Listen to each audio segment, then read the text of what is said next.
Hi, this is Carmen Mercado, Immediate Past President for the National Association of Hispanic Real Estate Professionals.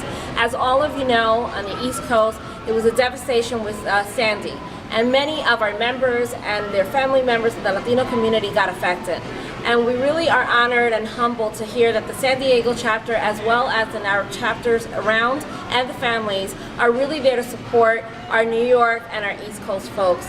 It's because of the love and the commitment that you all offer that we really can pull through this together. So for those that lost their homes, their lives, and those that sacrificed their safety, the firefighters and all of those that were involved, on behalf of the East Coast folks from your NAREP family, we want to thank the West Coast San Diego chapter and all the surrounding affiliates for all the support. God bless you, y si podemos. Our city has been hit by a disaster, and there are a bunch of people who are going to count on the kindness of strangers. There is something about the city that people don't understand. Right now, there are neighbors who would come to the aid of neighbors, but the neighbors themselves are desperate.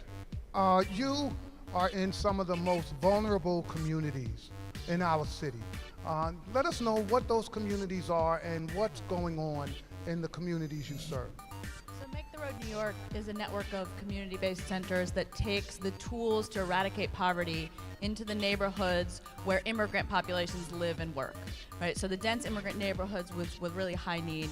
So of course, these are populations that are living on the verge of total disaster at any given moment, right? Working for $5 an hour, having their wages stolen, facing eviction on a regular basis. So when you have something like Sandy come in, it wreaks incredible devastation. I mean, we've seen families on Staten Island where I went the other day and saw garbage trucks literally picking up houses off the side of the road, right? And while stuck behind those garbage trucks, you know, we managed to get out and do some door knocking and really go door to door and figure out what's going on with families there. And one of our clients is a woman named Carmela, who runs a daycare program out of her basement, right? That daycare program is now flooded, destroyed, and all of the 15 families that depend on her to take care of their children so that they can work 2 jobs are devastated, right? And they will not have income for some time to come. They're facing eviction. That's a problem that's gonna last for months and months, unfortunately, even beyond the moment where we are able to get them blankets and food and electricity. So it's amazing to see the fear that folks have that they will never recover, right? And so when you're talking about families who have lost their jobs because they're not able to get to work, right? Who are being evicted from their homes or whose landlords have shut down their boilers indefinitely and they have babies in the house, right? That's some serious desperation. And so our challenge has been to help them to get it to the folks who really need it the most desperately. And so that kind of care has been unbelievable. And in Staten Island, folks haven't been able to get to our offices, right? It's deep in the immigrant neighborhoods, and many folks came immediately and spontaneously to come get warm, to charge their phones, to get food.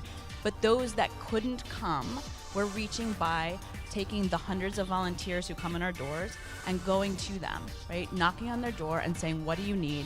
How can we connect you with a lawyer, with FEMA, with food, with clothing? And we just have to keep that energy channeled to help people feel the reinforcements.